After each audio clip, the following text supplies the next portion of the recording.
बोलो।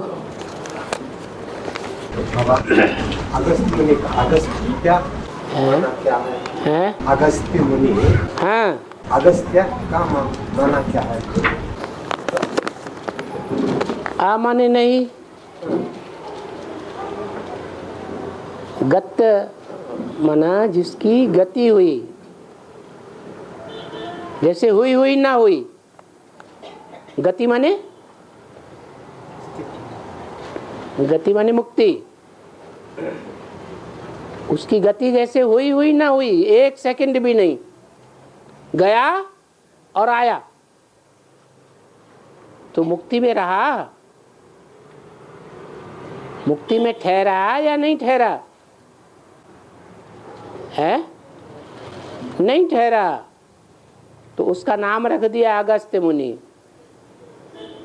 वास्तव में एक की ही बात है, जिसने इस सारे ज्ञान सागर को हप कर लिया। हाँ जी, हप कर लिया। इतना मीठा ज्ञान सागर, कितना मीठा, कितना प्यारा शिव बोला भगवान। और फिर मीठे सागर को कैसा करके निकाला? खारा करके निकाल दिया। और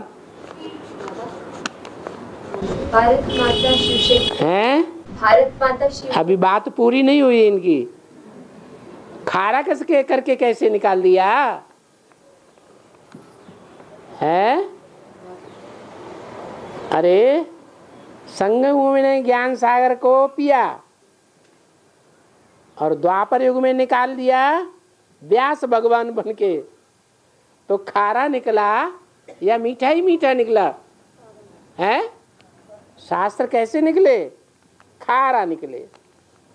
और पूजा और हवन करने से है, पूजा और हवन करने से बारिश आएगी क्या? पूजा करने से क्या होता है? बारिश आएगी क्या? बारिश आने के आह्वान करने से बारिश भक्ति मार्ग में भक्ति करते हैं, तपस्या करते हैं, कोई न कोई पूजा उपासना करते हैं और समझते हैं ऐसा करने से बारिश हुई। वास्तव में वो टंट घंट करने से बारिश नहीं होती है।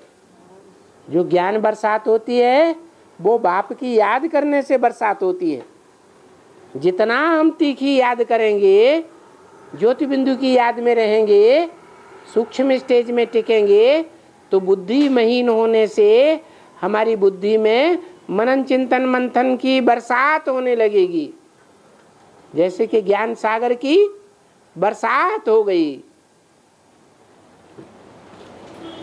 उन्होंने वो बना दिया टंट घंट, वो भी कोई जरूरी नहीं है, कभी हो जाती है कभी नहीं हो जाती है। और यहाँ तो पक्का है क्या?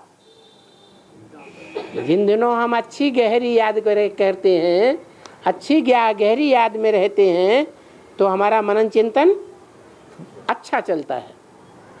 मनन चिंतन चलना मना बुद्धि में ज्ञान रत्नों की बरसात होना। हाँ जी, ब्रह्मा का मुख से ब्राह्मण निकला है, ब्रह्मा का मुख से ब्राह्मण निकला है, वो क्लासिफिकेशन। ब्रह्मा मुख से ब्राह्मण निकले, उन्होंने तो भक्ति मार्ग में स्थूल बातें उठा ली कि ब्रह्मा ने मुख फैलाया और उसमें से ब्राह्मण निकल पड़े। ऐसा नहीं है। वास्तव में जो कहते हैं कि ब्रह्मा के मुख से वेद निकले, उच्छ्वास निकला और उसमें से वेद निकल पड़े। वास्तव में जब आदमी बात करता है तो हवा बाहर आती है, उच्छ्वास बाहर आता है या अंदर जाता है? बाहर आता है। तो ब्रह्मा ने जो कुछ बोला उससे वेदवाणी निकली। वेद माने जानकारी, ऐसी वाणी निकली जिससे आत्मा की, परमात्मा की, इस सारे सृष्टि चक्र की जानकारी निकली।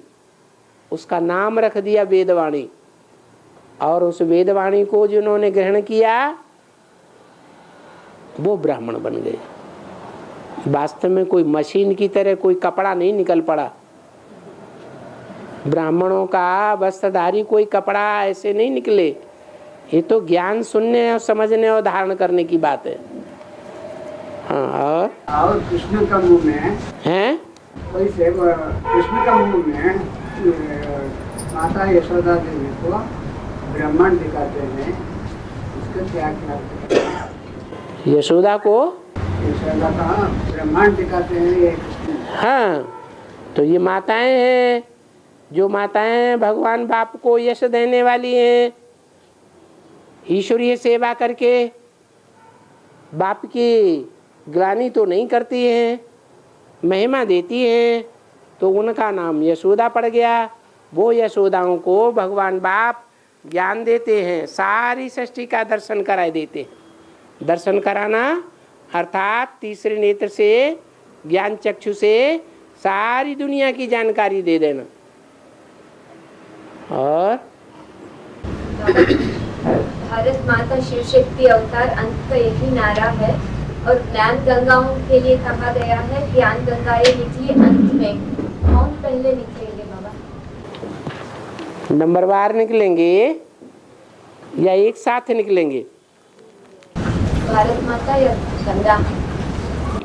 पहले जगदम्बा निकलेगी, पहले गंगा निकलेगी, या पहले वैष्णवी देवी निकलेगी?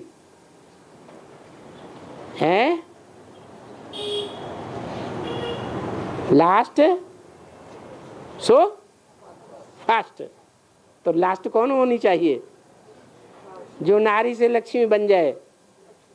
है लक्ष्मी बनती है जब नियम है जो लास्ट सो फास्ट। और ऐसे भी नहीं है कि जो भी लास्ट में आएंगे सब फास्ट जाएंगे। हाँ, कोई कोई हैं ज़्यादा सर्विसेबल हैं, ज़्यादा धारणावान हैं, ज़्यादा पवित्र हैं, पवित्रता का विरुद्ध ज़्यादा धारण किया है, तो लास्ट में निकलेंगे भी तो पवित्रता की पावर से फास्ट चले जाएंगे। और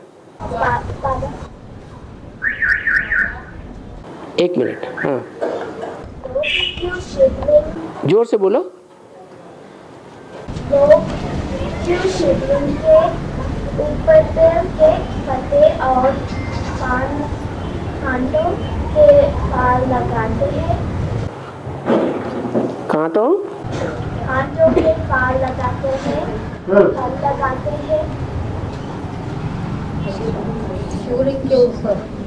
शिवलिंग के ऊपर लोग पत्ते कांटे क्यों लगाते हैं? ऐसा पूछ रहे। फूल चढ़ाते हैं। हाँ, कांटे वाला फल भी चढ़ाते हैं। हाँ, धतूरा चढ़ाते हैं तो उसमें कांटे ही कांटे होते हैं। हाँ, तो मेरे ऊपर कांटे भी अर्पण करते हो, मेरे ऊपर फूल भी अर्पण करते हो, दुर्गंधित फूल भी अर्पण करते हो, सुगंध वाले फूल भी अर्पण करते हो। हाँ, तो क्यों करते हैं वो शिवलिंग के ऊपर? इसलिए करते हैं कि भगवान के ऊपर तो सब प्रकार की आत्माएं अर्पण होती हैं। लक्ष्मी जैसी पवित्रता की सुगंध छोड़ने वाली आत्माएं भी अर्पण की जाती हैं, वो भी सरेंडर होती हैं या नहीं हैं? और धतूरे जैसे फूल जो दुर्गंध छोड़ने वाले होते हैं व्यभिचार की, वो भी अर्पण होते हैं, लंबे छेद वाले। तो ये अक के फूल हैं तो छोटी छोटी कलियां, लेकिन छोटी होने पर भी दुर्गंध छोड़ने वाली है। आज भारतवर्ष में ऐसी दुर्गति हो गई है कि छोटी छोटी कन्याओं को गंदा कर देते हैं। ऐसी कन्याएं भी बाबा के ऊपर अर्पण हो जाती हैं, तो वो अक के फूल हो गए। इस तरह ये सब जो बातें बताई हैं शास्त्रों में, वो कवियों की कल्पना है। कवियों ने सात्विक स्टेज में बैठ करके कल्पना की है, कविताएं की हैं, अलंकार हैं। उन अलंकारों का उल्टा अर्थ लगाई लिया। बाप आकर के उनका सार समझाते हैं। और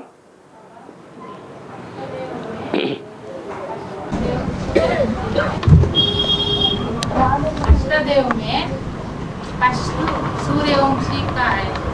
सूर्यवंशी अष्टदेव में देव Suryavanshi.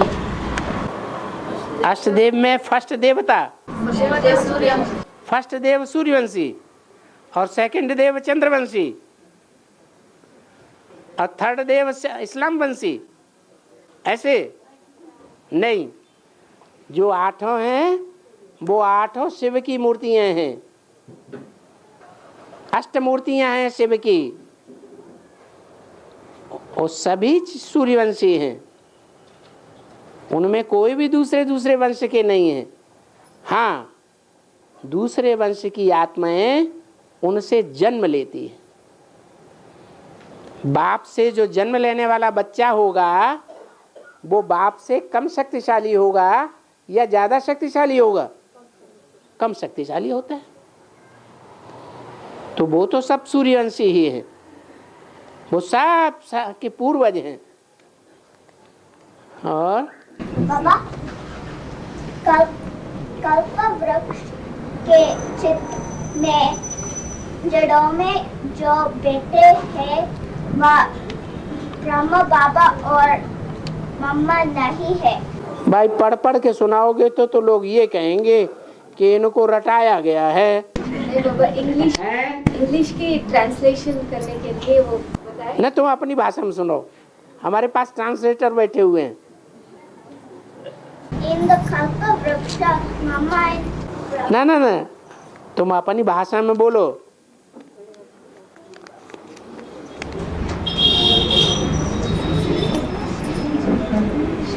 in the kalpa vriksha, mama and Brahma Baba are shown at the roots, but there has to be Adi Dev and Adi Devi.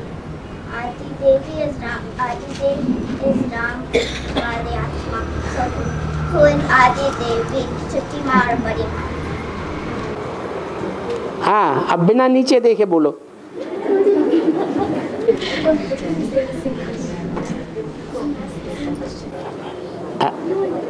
हमारी तरफ देख के बोलो।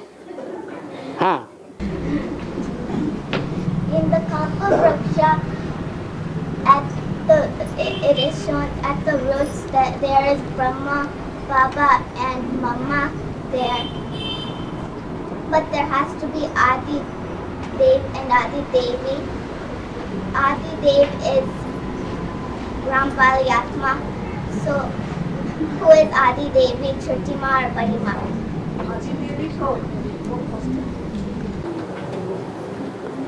ब्रह्मा की माँ कौन है? बाबा पूछते हैं ब्रह्मा का बाप कौन? तो ब्रह्मा का बाप होगा तो ब्रह्मा की अम्मा भी होगी। वही वहां बैठे हुए हैं कल्प वृक्ष के ऊपर, षष्ठ चक्र के ऊपर। आपने जब हिंदी में बोले बाबा कल्प वृक्ष में जड़ों में जो ब्रह्मा बाबा और मम्मा बैठे हुए हैं, वहाँ आदिदेव और आदि देवी। हाँ, क्योंकि उस समय वो तो थे नहीं, वो तो शरीर छोड़ गए थे। आदिदेव तो राम वाली आत्मा है। हाँ जी। तो आदि देवी छोटी माँ या बड़ी माँ है? बड़ी मम्मी। और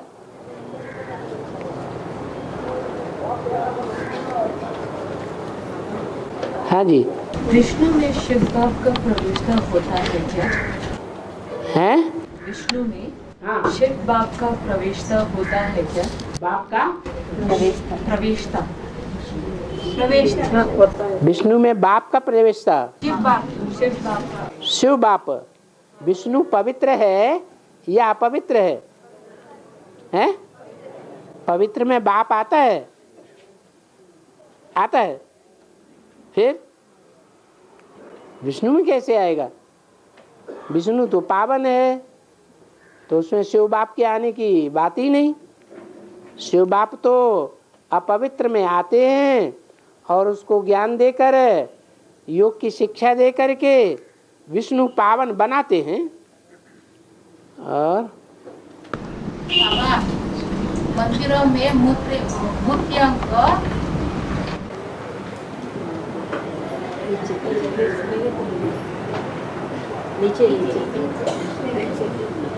प्रतिष्ठापना करता है। मंदिरों में मूर्तियों को प्रतिष्ठापन करता है। हाँ जी, हाँ, मंदिर में मंदिर बनाते हैं, मूर्ति लाकर रखते हैं। तो जिस समय मूर्ति ला के रखते हैं उस समय उसकी पूजा नहीं होती। पूजा तब होती है जब उसमें उस आत्मा का पदार्पण किया जाता है। जैसे गर्भ में निर्जीव पिंड पहले आता है, तब माँ को पता नहीं चलता। जब उस निर्जीव पिंड में आत्मा प्रवेश करती है तब माता को पता चलता है कि आत्मा ने प्रवेश कर लिया, चुर-पुर होती है। ऐसे ही मंदिर में पहले मंदिर बनता है, मूर्ति बनती है हाथ पांव वाली, फिर बाद में प्रतिष्ठापना होती है। प्राण, हाँ, प्राण प्रतिष्ठा। प्राण माने आत्मा। और रामायण में लवाकुश है। रामायण में लवाकुश का बेहद का अर्थ क्या है बाबा? लव माने प्यार करने वाला, कुश माने कांटा, कांटे वाली घास को कहते हैं कुश। तो आज की दुनिया में जो प्यार है वो कौन सा धर्म है जिसमें बहुत प्यार दिखाते हैं? देह का इस्लाम धर्म।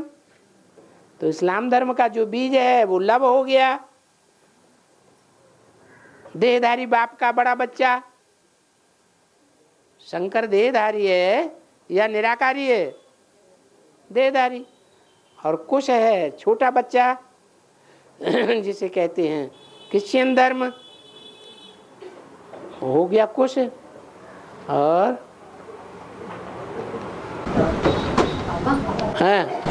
हर एक दिशा के लिए दिक्पालक है।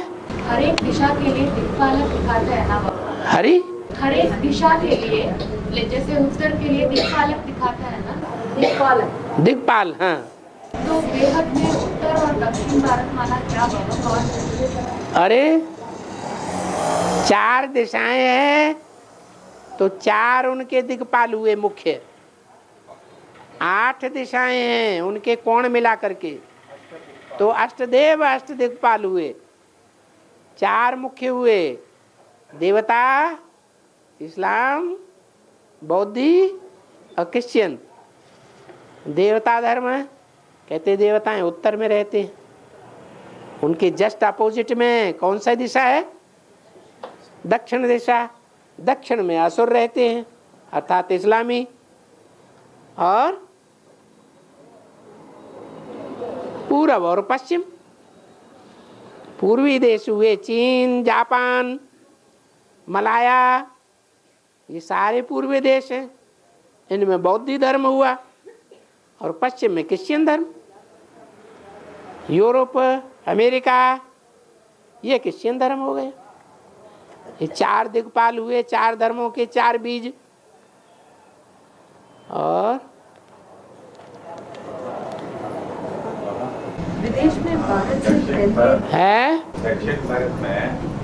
दक्षिण भारत में कर्नाटक में नदी स्थूल नदी ज्यादा है, तमिलनाडु और आंध्र केरल में थोड़ा कम है नदी है। हाँ,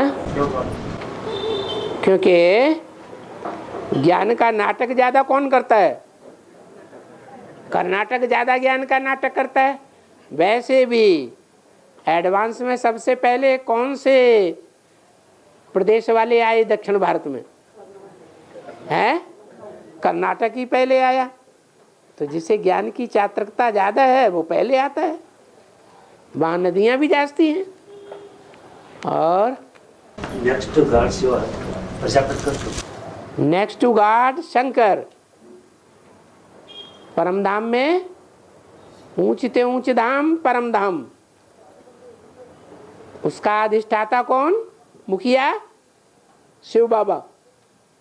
शिव बाबा के बाद कौन सा धाम है? परम धाम के बाद कौन सा धाम आता है? कौन सी पुरी आती है? हैं? रुद्रपुरी। शंकरपुरी। तो शंकरपुरी नेक्स्ट टू परम धाम।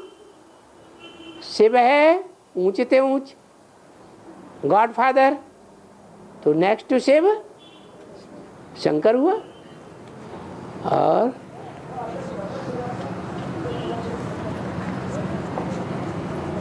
कहते भी हैं देव देव महादेव।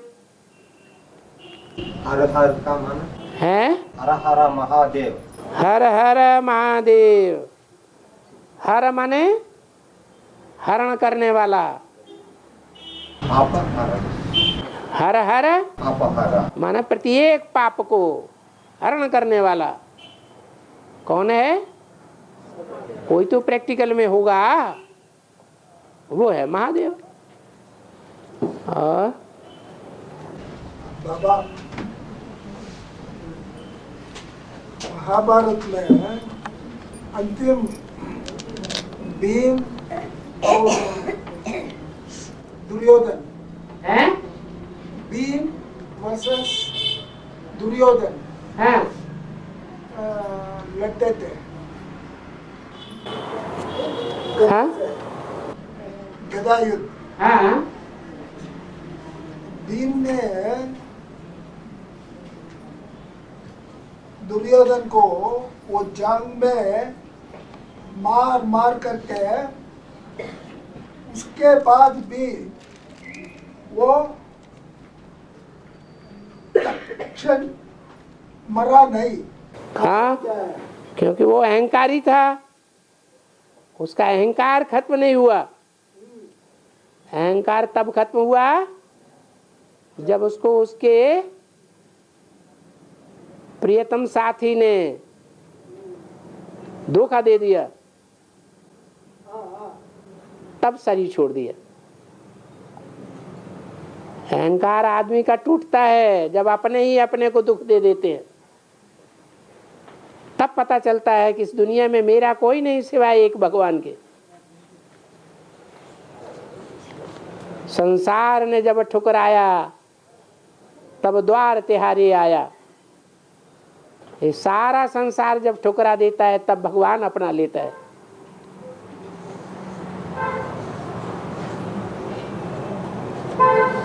ये दुनियादारी का अहंकार है।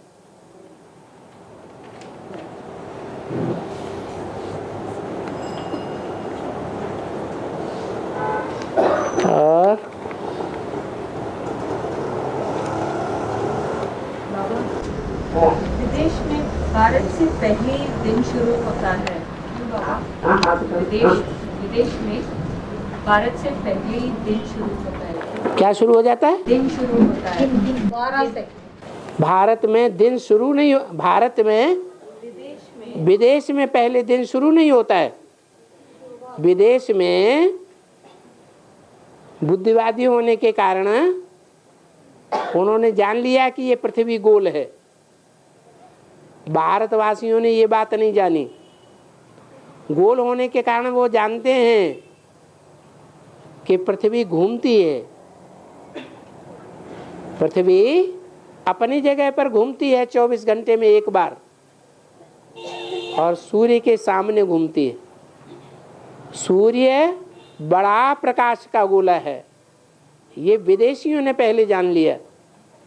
भगवान को पहले भगवान को स्वदेशी जानते हैं या विदेशी पहचानते हैं? सूर्य को पहले उसकी गति को विदेशियों ने जाना, तो उन्होंने जान लिया कि ये पृथ्वी 24 घंटे में जब एक बार घूमती है तो सूर्य के सामने भी आती है और सूर्य के अपोजिट भी पहुंचती है। इसका मतलब ये है कि जब सूर्य के सामने आती है तो दूसरी तरफ अंधेरा हो जाता है, और सूर्य से जब अपोजिट चली जाती है पृथ्वी का वो हिस्सा, तो अंधेरा हो जाता है। ऐसे रात और दिन चलता रहता है। इस बात को विदेशियों ने जाना। वो जानते हैं कि भारत में जब अंधेरा होता है तो पृथ्वी के एकदम जस्ट दूसरी ओर एकदम सोझरा होता है। भारत में रात्रि के 12 बजेंगे तो अमेरिका में दिन का 2 पहर हो जाएगा। अमेरिका में जब दिन का 2 पहर होगा तो भारत में रात्रि होगी। इस तरह इस रहस्य को विदेशियों ने जान लिया, तो उस जानकारी के आधार पर वो होता है। सूर्य तो जहाँ सामने चमकता है पृथ्वी के वहीं दिन होता है, लेकिन माना जाता है भारतवासियों के लिए कि भारतवासी जब अंधेरे में है, रात्रि के घोर अंधियारे में है, उस समय पृथ्वी के दूसरी ओर घोर सोझरा होता है। इसका मतलब ये नहीं है कि भारत में दिन की शुरुआत हो जाती है। दिन की शुरुआत भारतवासी तब मानते हैं जब सूर्य इन आँखों से दिखाई पड़ता है। ऐसे ही तीसरे नेत्र से और इन नेत्रों से जब प्रत्यक्ष दिखाई देता है भगवान ज्ञान सूर्य, तभी उसकी प्रत्यक्षता मानी जाएगी। ऐसे नहीं कि सन 76 में सूर्य ज्ञान सूर्य प्रत्यक्ष हो गया, भगवान बाप प्रत्यक्ष हो गया तो सारी दुनिया के लिए, सारे भारतवासियों के लिए प्रत्यक्ष हो गया। नहीं, क्या प्रत्यक्ष हुआ? सन 76 में सारे ही भारतवासियों के लिए ज्ञान सूर्य बाप भगवान प्रत्यक्ष हुआ था? हैं? नहीं हुआ था। कब होगा? हैं? कब होगा? भारतवासी तो अज्ञान अंधकार में हैं और रहेंगे ही अंत तक। नंबरवार पुरुषार्थ अनुसार एक ज्ञान सूर्य को छोड़ करके, पार्ट को छोड़ करके बाकी सब अज्ञान अंधकार में ही रहते हैं। लेकिन उनके साथ साथ जो विदेशी हैं वो भी अज्ञान अंधकार में डूबे हुए रहते हैं। रात्रि के 12 बजने से 1 सेकंड पहले तक अज्ञान अंधकार सारी दुनिया में फैल जाता है, चाहे देश में चाहे विदेश में। तब अचानक ज्ञान सूर्य प्रगटा, अज्ञान अंधेर विनाश। उस घोर अज्ञान की अंधकार की रात्रि में जब सब भारतवासी भी डूबे हुए हैं अंधकार में और विदेशी भी उस सेकंड में डूबे हुए हैं अंधकार में, तब अचानक ज्ञान सूर्य प्रत्यक्ष होता है। वो टाइम कौन सा है बेहद में? है महाशिवरात्रि, जिसके लिए मुरली में बोला तुम बच्चों को तमो प्रधान से सतो प्रधान बनने में 40 से 50 वर्ष लगते हैं। वो 40 वर्ष पूरे होते हैं सन 76 से सन 2017 तक, और 77 में संपूर्णता वर्ष गाया हुआ है। तो संपूर्ण रूप से सूर्य उदय होता है पूरब में, हैं? सूर्य पूरब में उदय होता है और एक तरफ पूरब में सूर्य उदय होता है और चंद्रमा गुलजार दादी में अस्त हो जाता है। उस समय कहते हैं ज्ञान सूर्य प्रगटा, अज्ञान अंधेर विनाश। नंबरवार ये एक साथ नंबरवार। और आसमान में नक्षत्र नीचे निकलते हैं ना, इसका बेहद में अर्थ क्या है? आत्मा में आसमान में नक्षत्र नीचे निकलते हैं ना, इसका बेहद में अर्थ क्या है? हाँ, सबसे ऊपर तो ज्ञान सूर्य है ना, उसके नीचे ही है सब। परमधाम में ज्ञान सूर्य सबसे ऊपर ऊंची स्टेज में है और ज्ञान सितारे उससे नीचे हैं या ऊपर हैं? कहाँ हैं? हैं? ज्ञान सितारे तो नीचे ही होंगे ना। नंबरवार उनकी योग बल में नीची स्टेज होती है, नंबरवार सितारों की ऊंची स्टेज होती है। कोई ऊंची स्टेज में, कोई नीची स्टेज में, कोई सूर्य से कम दूर, कोई सूर्य से नजदीक, कोई सूर्य से बहुत दूर। तो ऊपर नीचे तो होंगे ही। और बाबा, जानवर मर जाते हैं, उसका आत्मा कहाँ जाते हैं? किसी दूसरे जानवर के गर्भ में जाती है। जैसे मनुष्य आत्माएं शरीर छोड़ती है, तो जैसे ही शरीर छोड़ा 1 सेकंड में किसी गर्भ में प्रवेश कर जाती है। उसका चोला 3-4 महीने पहले तैयार हो जाता है उनके वाइब्रेशन के अनुसार। ऐसे जानवरों का भी अपना वाइब्रेशन होता है। ऐसे नहीं कि जानवरों का वाइब्रेशन नहीं होता है, हाँ उनका जानवरियत का वाइब्रेशन होगा।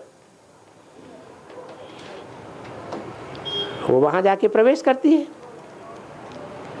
जैसे मनुष्यों के लिए वैसे जानवरों के लिए। मनुष्यों का भी सुधार होता है तो जानवरों का भी सुधार होता है। मनुष्य ज्ञान से सुधरते हैं, भगवान से डायरेक्ट ज्ञान सुनते हैं। जानवर डायरेक्ट ज्ञान नहीं सुनते हैं, मनुष्यों के वाइब्रेशन के आधार पर सुधरते हैं। जैसे जंगल में जानवर रहते हैं, वो कम बीमार पड़ते हैं क्योंकि मनुष्यों का वाइब्रेशन वहाँ काम नहीं करता उतना। और शहर में जानवर रहते हैं, ज़्यादा बीमार पड़ते हैं कि कम बीमार पड़ते हैं? क्यों? क्योंकि मनुष्यों के वाइब्रेशन के बीच में रहते हैं। तो मनुष्यों के वाइब्रेशन सशक्त होने के कारण, क्योंकि मनुष्यों में मन प्रधान होता है, जानवरों की इंद्रियां ज़्यादा प्रधान होती है। वो मन से काम नहीं लेते। जानवरों को आवेग आएगा और वो तुरंत कर बैठेंगे, सोचेंगे विचारेंगे नहीं।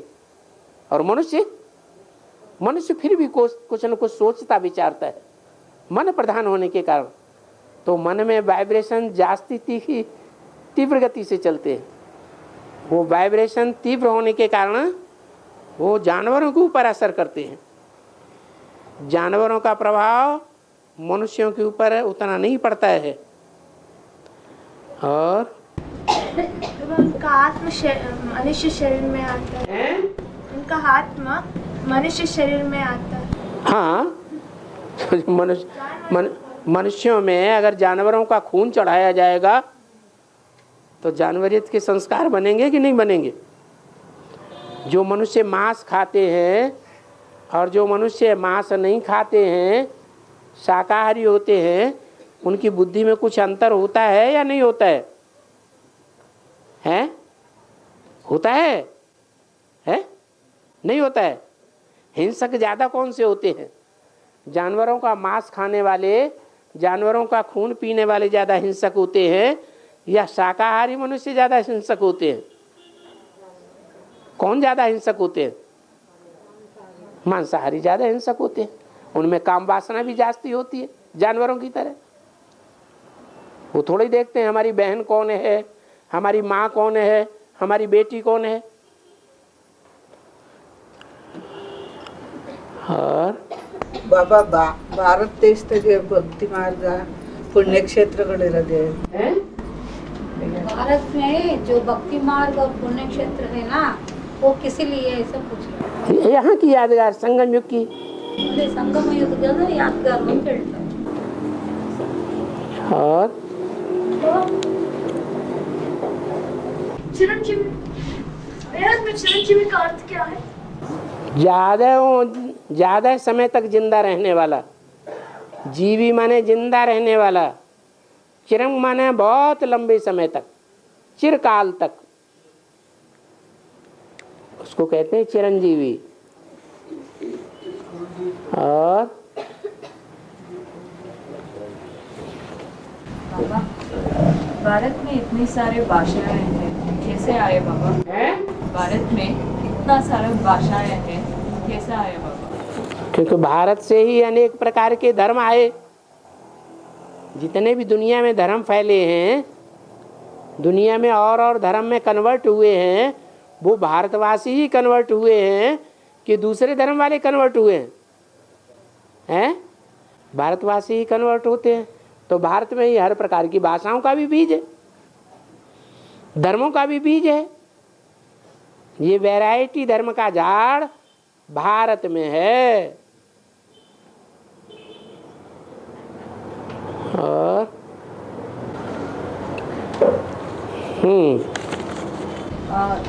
यमुना इस्लाम धर्म का है और उधर यमुना कंठ में ही स्वर्ग स्थापना होती है। यमुना के कंठे पर, यमुना के बीच में नहीं, यमुना के कंठे पर। हम उल्टी सीढ़ी चढ़ रहे हैं या सीधी सीढ़ी चढ़ रहे हैं?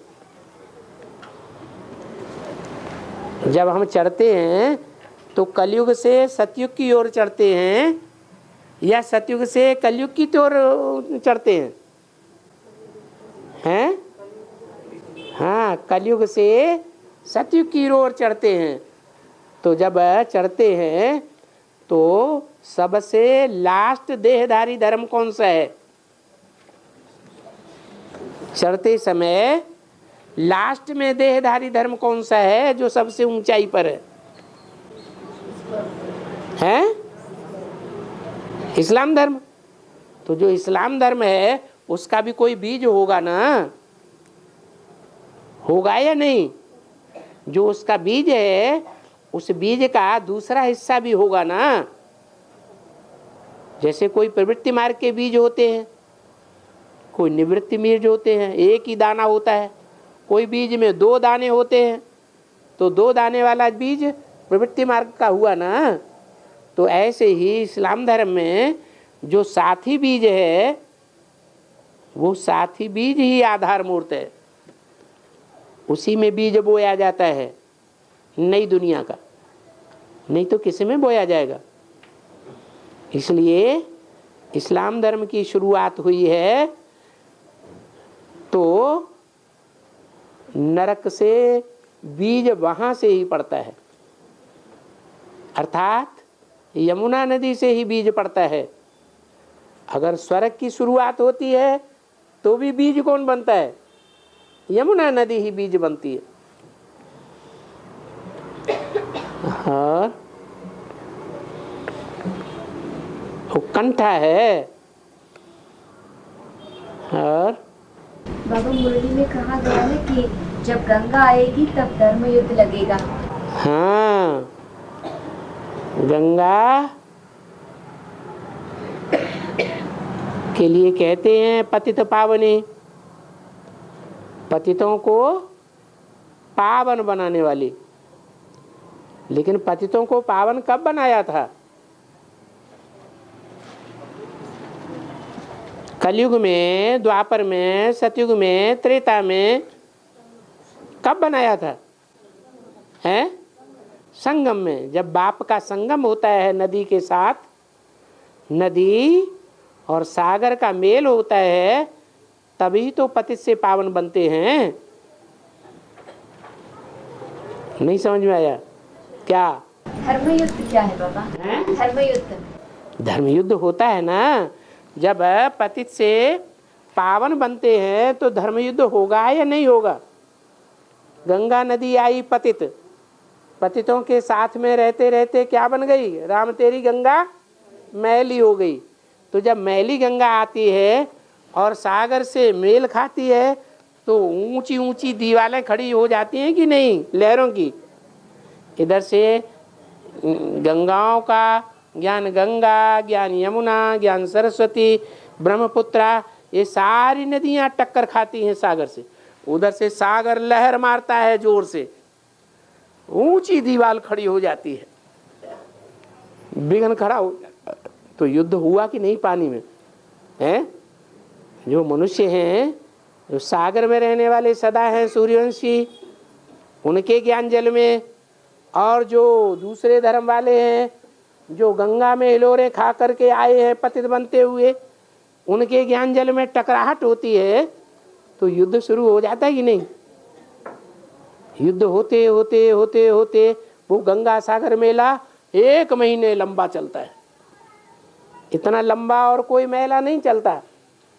नदियों के किनारे मेले तो बहुत होते हैं, मंदिरों में भी मेले बहुत होते हैं, देवियों के भी मेले होते हैं, देवताओं के भी मेले होते हैं, 1 2 4 7 दिन, इससे ज़्यादा नहीं।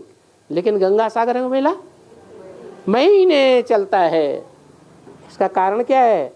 ये बड़ा लंबा युद्ध है। भले महाभारत में 18 दिन का दिखाया है, लेकिन उसका तामझाम बहुत लंबे समय से बनता है।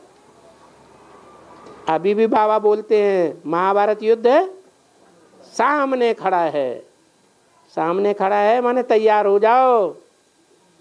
इस युद्ध में गंगा जब निकलेगी, सागर से टकराएगी, तो उस समय बड़ा युद्ध सामने खड़ा हो जाएगा। इसलिए गंगा का जो पुत्र माना जाता है कौन है? भीष्म पितामह, गंगा पुत्र। वो गंगा पुत्र भीष्म पितामह जब निकलता है तो बड़ा युद्ध हो जाता है। पहला शंख कौन फूंकता है? भीष्म पितामह ने शंख फूंका। शंख क्या है? मुख ही शंख है। मुख से ही ज्ञान सुनाया जाता है या कोई शंख से ज्ञान सुनाया जाता है? मुख से सुनाया जाता है। और पांचजन्य माना? पांचजन्य, जन्य माने पैदा हुआ, पांच माने 5 से। पांचजन्यम ऋषिकेशम। ऋषिकेश कौन है? किसका नाम है? अरे ऋषि का माने पवित्र, केश माने बाल। पवित्र जटाएं किसकी हैं? पवित्र ज्ञान की जटाएं ऋषिकेश की, भगवान की है। चाहे शंकर कहो, चाहे नारायण कहो, चाहे कृष्ण कहो, पवित्र जटाओं वाला ज्ञान शंख जो है उसका नाम है पांचजन्य। 5 पांडवों से पैदा हुआ। और है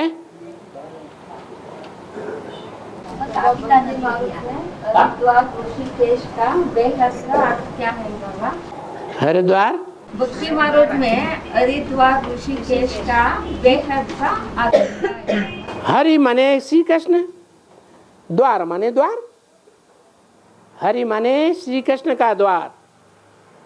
श्री कृष्ण सारी सृष्टि का पहला पत्ता है सतयुग में, तो सतयुग रूपी पहला पत्ता है, वहां से दरवाजा शुरू हुआ नई दुनिया का।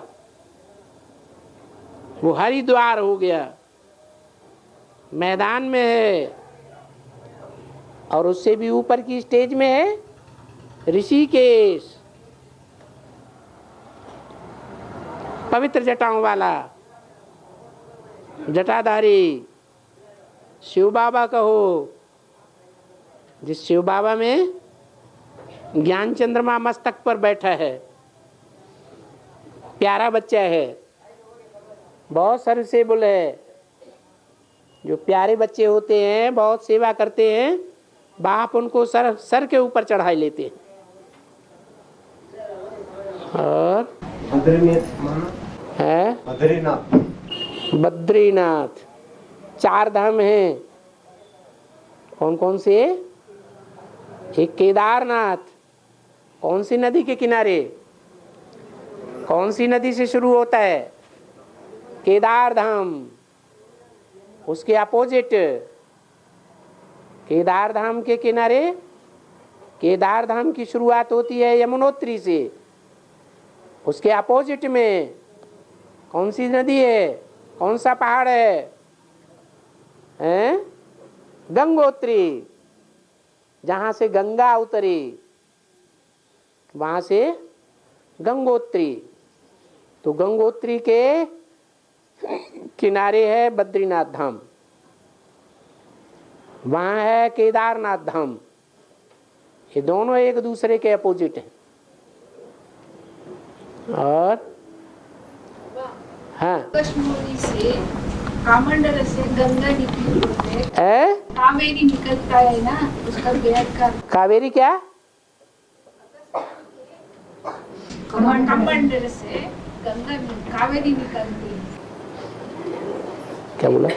अगस्त मुनि कमंडल से कावेरी निकलता है, उसके बेहद का अर्थ क्या है? अगस्त मुनि ने सारा सागर पी लिया ना, तो वो सागर जब सारा पी लिया तो कमंडल में समाय गया। ये क्या है? ये कमंडल है, ये ज्ञान कलश है, ये द्रोणाचार्य का द्रोण है, घड़ा है। तो इस कमंडल में सारा सागर समाय गया, ज्ञान सागर। और जो ज्ञान सागर समाय गया तो उनके गले में तो क्या बैठा हुआ था? विष था कि नहीं? वो विष उसमें मिल गया तो खारा हो गया। खारा हो गया तो उस खारे से पहली नदी कौन सी निकली? है कौआ एरी। कौ माने कौआ, एरी माने एरी कौआ। कौआ एरी माने दक्षिण भारत की गंगा, उत्तर भारत की गंगा नहीं। ओरिजिनल चीज पहले होती है कि डुप्लीकेट चीज पहले होती है? गंगा को देख करके फिर दक्षिण भारत वालों ने नाम रखा कावेरी। ये भारत की, दक्षिण भारत की गंगा है। वास्तव में गंगा तो गंगा ही है नॉर्थ इंडिया में, बाद में ये बनती है कावेरी। और दक्षिणामूर्ति का माना है? दक्षिणामूर्ति का स्तोत्र है। दक्षिणामूर्ति स्तोत्र है, दक्षिणामूर्ति स्तोत्र। दक्षिणामूर्ति का स्रोत, श्लोक। क्या है श्लोक? क्या श्लोक है? अरे श्लोक क्या है वो? त्रिमूर्ति, दक्षिणामूर्ति। हाँ, वो श्लोक का कुछ श्लोक की उच्चारण करेंगे। हाँ, दक्षिणामूर्ति तो नाम हुआ, लेकिन उस श्लोक का नाम क्या है? चलो देख के बाद में बता लेना। हाँ, और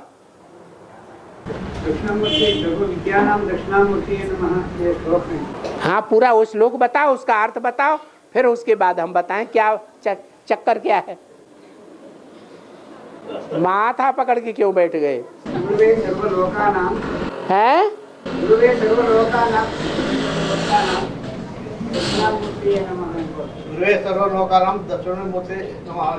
ध्रुवे लोके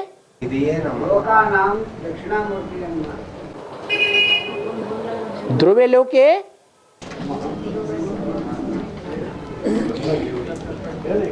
अच्छा पक्का कर लेना तब बता देना। हाँ,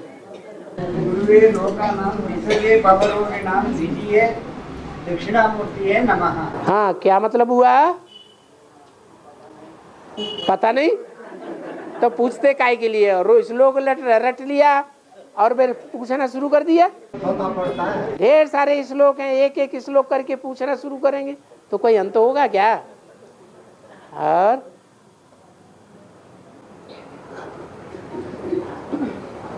हाँ जी,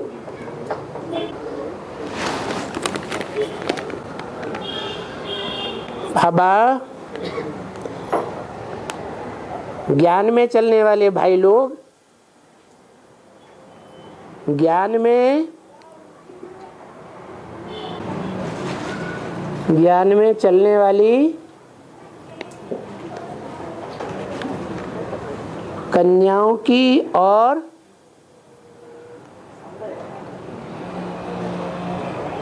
आदि कर चला सकते हैं। क्या लिखा है? और कन्याओं की चीज चुराकर कन्याओं को दुख देते हैं। इसका क्या कारण है बाबा?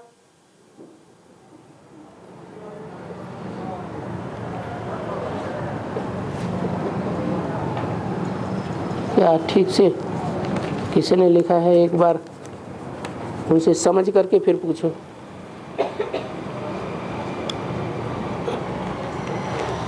हाँ हाँ हाँ हैं दक्षिणामूर्ति का सर्वलोकानां विसर्जे पवरोगिणां सर्वविद्यानां दक्षिणामूर्तये नमः। हाँ, इसका अर्थ बताएं। हम इतनी कहाँ संस्कृत पढ़े। दक्षिणामूर्ति माने दक्षिण की मूर्ति कौन है? उत्तर की मूर्ति कौन है? और दक्षिण की मूर्ति कौन है? जो अष्टदेव है उनमें एक उत्तर की मूर्ति दिखाई गई और उसके जस्ट अपोजिट में दक्षिण मूर्ति दिखाई गई। अष्टदेवों में उत्तर साइड में एक मूर्ति और उसके जस्ट अपोजिट में दक्षिण मूर्ति। कौन कौन है?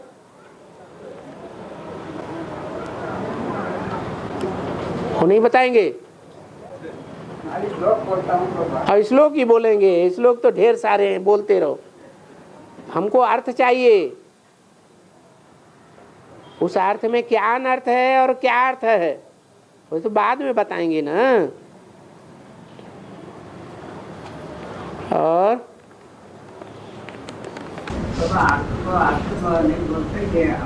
अर्थ नहीं बोलते हैं तो फिर पूछते क्यों हैं? घंटनाद होता है।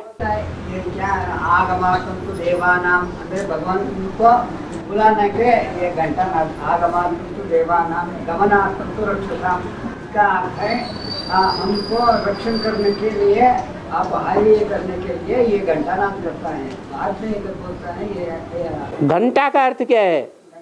आगमान्तु देवानाम। घंटा नाद का अर्थ क्या है? ओम। हाँ, ये घंटा बजा। ओम बोला तो घंटा बजा क्या? नहीं, ओम बोलने मात्र से घंटा नहीं बजता है। ओम का जब अर्थ बुद्धि में समझ में आया, ओम माने क्या? तीन देव, और वो तीन देव हर आत्मा के अंदर बैठे हुए हैं। स्थापना करने वाले, पालना करने वाले, विनाश करने वाले, ये तीन शक्तियां हर आत्मा के अंदर हैं। और आत्माओं का बाप परमपिता परमात्मा में भी ये तीन शक्तियां हैं। इन तीन शक्तियों का अर्थ जब समझ में आ जाता है तो घंटनाद होता है, अर्थात ज्ञान का घंटा आपे ही बजने लगता है। ब्रह्मा का ज्ञान क्या कहता है, विष्णु का ज्ञान क्या कहता है, शंकर का ज्ञान क्या कहता है। ये घंटनाद हुआ और घंटनाद से योग की शक्ति पैदा होती है। ज्ञान से योग आता है। जब योग की शक्ति उत्पन्न होती है तो उससे नई दुनिया की रचना हो जाती है। पहले मस्तिष्क में रचना होती है, मस्तिष्क के बाद फिर वाचा में रचना होती है, वाचा के बाद कर्मेंद्रियों से नई दुनिया रची जाती है। वही कर्मेंद्रियां जो संसार का संहार करने के निमित्त बनती है, वही कर्मेंद्रियां शिव के मंदिर में पूजी जाती है। वही कर्मेंद्रियां शिव की है जो पूजी जाती है। वो नई दुनिया की स्थापना कैसे करती है ये राज समझ में आता है। ये घंटनाद हमारी बुद्धि में चलता है। और बाबा ज्ञान में चलने वाली कन्या माताओं की, कन्याएं माता हैं, शिव बाबा की जिम्मेवारी है या ज्ञान में चलने वाले भाइयों की जिम्मेवारी है? अरे कन्या माताओं को कोई भाइयों ने संदेश दे दिया, ज्ञान में चल पड़ी, अब उनमें आगे बढ़ाने की जिम्मेवारी, उनकी रक्षा करने की जिम्मेवारी तो भाइयों की है। बाकी लास्ट जिम्मेवारी भाइयों की नहीं है कि वो ज्ञान में चलने में सफल होती है या असफल होती है। हाँ, अगर वो कन्याएं ज्ञान में चल पड़ी हैं, शिव बाबा पे अर्पण हो गई तो सारी जिम्मेवारी बाबा के ऊपर आ जाती है। भाइयों की जिम्मेवारी सिर्फ रक्षा करने की है, गार्ड बन करके चलने की है, उनका गाइड बनने की नहीं है।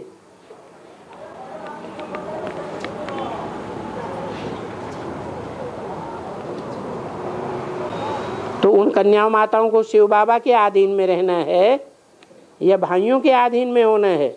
क्यों? अगर भाइयों के सरेंडर हुई है, भाइयों से शादी कर ली है, भाइयों से इंद्रियों का संबंध जोड़ लिया है, तो भाइयों के अधीन में चलेंगी। अगर बाबा के कंट्रोल में आ गई, बाबा को सरेंडर हो गई, तो जैसे बाबा चलाएगा वैसे ही चलना है। भाइयों के अधीन होकर क्यों रहना है?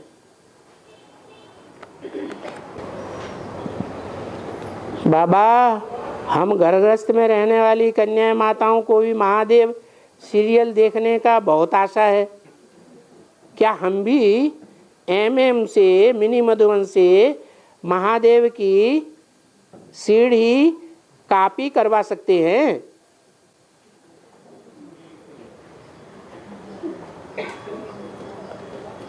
खाने की, पीने की, रहने की, कपड़ों की, रोटी कपड़ा और मकान की जिम्मेवारी किसकी है? नॉन सरेंडर कन्याओं माताओं की। किसकी जिम्मेवारी है? हैं? उनके माँ बाप की, उनके संरक्षकों की। तो इंटरटेनमेंट के जो साधन हैं, अच्छे अच्छे साधन, खराब साधन नहीं, वो भी खरीद के देने की जिम्मेवारी किसकी है? माँ बाप की है। हाँ, जो कन्या माताएं सरेंडर हो गई हैं, उनके इंटरटेनमेंट की जिम्मेवारी MM की है, मिनी मधुबन की है। बाकी फिर भी MM में रहने वाली जो कन्याएं माताएं हैं, उनका लक्ष्य है, जो नॉन सरेंडर कन्याएं माताएं हैं, उनकी पहले परवरिश करना। तो अगर उनके पास टाइम बचता है तो सीढ़ी बना करके दे दें, हर्जा क्या है? टाइम नहीं बचता है ऑफिस के कामों से, तो फिर मजबूरी है। और बाबा, वो राम सेतु का यादगार है ना बाबा? रामेश्वर में राम सेतु का यादगार है ना, वो कब का है? राम सेतु है ना, राम सेतु पुल राम की पुल है। अरे, रामायण याद कब की है? पूरी ही रामायण कब की यादगार है? संगम का। तो रामेश्वर मंदिर, जो रामेश्वर मंदिर बना है और जो पुल बांधा गया है, सेतु बंधु रामेश्वरम, वो भी यादगार कब की होगी? हैं? संगम युग की यादगार है। अभी संगम युग में इस पार है राम। तुम्हारी पारी में, तुम्हारी पाला में राम है कि नहीं है? है। और उनकी पाला में, रावण संप्रदाय की पाला में रावण राज्य चल रहा है। चल रहा है कि नहीं चल रहा है? चल रहा है। वो हिंसक युद्ध करते हैं। तो जो हिंसक युद्ध करने वाले रावण संप्रदाय है, उनकी पाला में ये ज्ञान के रतन जा रहे हैं या नहीं जा रहे हैं? हैं? जा रहे हैं। तो किसके द्वारा जा रहे हैं? ये रतन किसके मुख से निकल रहे हैं? ये नल और नील के हाथों से निकल रहे हैं। नल है और नील है। नल है जिसमें से ज्ञान की बरसात निकलती है, और नील है नीले रंग का। कृष्ण को कैसा दिखाते हैं? काला दिखाते हैं ना। तो वो नील और नल दोनों से, ये दोनों जो हैं, दोनों आत्माएं पत्थर बुद्धि हैं या पारस बुद्धि है? पतित है या पावन है? क्या है? पतित है ना। तो जो पतित पत्थर हैं, पत्थर बुद्धि आत्माएं हैं, बड़े से बड़े पत्थर, वो नल और नील पानी में तैरने वाले हैं ज्ञान जल में, या डूब जाने वाले हैं? तैरने वाले हैं। तो ज्ञान जल में जो तैरने वाले पत्थर हैं, नल और नील, ये कभी डूबने वाले नहीं हैं। ये दोनों ही प्रकार के पत्थर, उनसे ये पुल तैयार किया जा रहा है। पुल तैयार किया गया, जो पुल से पार करके कुछ आत्माएं हिम्मत करके इस पाला से रावण की पाला तक पहुंच जाती हैं और ज्ञान रतन उनको दे देती है। सीढ़ियाँ दे देती है, DVD दे देती है, लिटरेचर दे देती है, मुख से भी ज्ञान सुनाती है। तो पुल बन गया कि नहीं बन गया? पुल बन गया। कल एक सीरियल में दिखाया बाबा, कल एक सीरियल में दिखाया, हाँ। जो पत्थर है ना उधर है, तैरते हैं। तो ये ज्ञान जल में तैरने वाले पत्थर हैं, ज्ञान जल में तैरने वाले पत्थर हैं। जब प्रत्यक्षता होगी तो रामकृष्ण की प्रत्यक्षता होगी या नहीं? बाप बच्चे के साथ प्रत्यक्ष होगा या अकेला प्रत्यक्ष होगा? कृष्ण बच्चा है, राम बाप है, दोनों प्रत्यक्ष होंगे साथ साथ, या एक प्रत्यक्ष होगा एक डूब जाएगा? दोनों प्रत्यक्ष होंगे। तो ये नल नील रूपी ऐसे पत्थर है, ये डूबने वाले नहीं है। और बाकी सब माया का फाइनल युद्ध होगा, माया की फाइनल परीक्षा होगी, तो सबको नंबरवार डुबो देंगे। ये पत्थर तैरने वाले, फिर इनके हाथ से जो भी निकलेंगे वो भी तैरते चले जाएंगे। ओम शांति।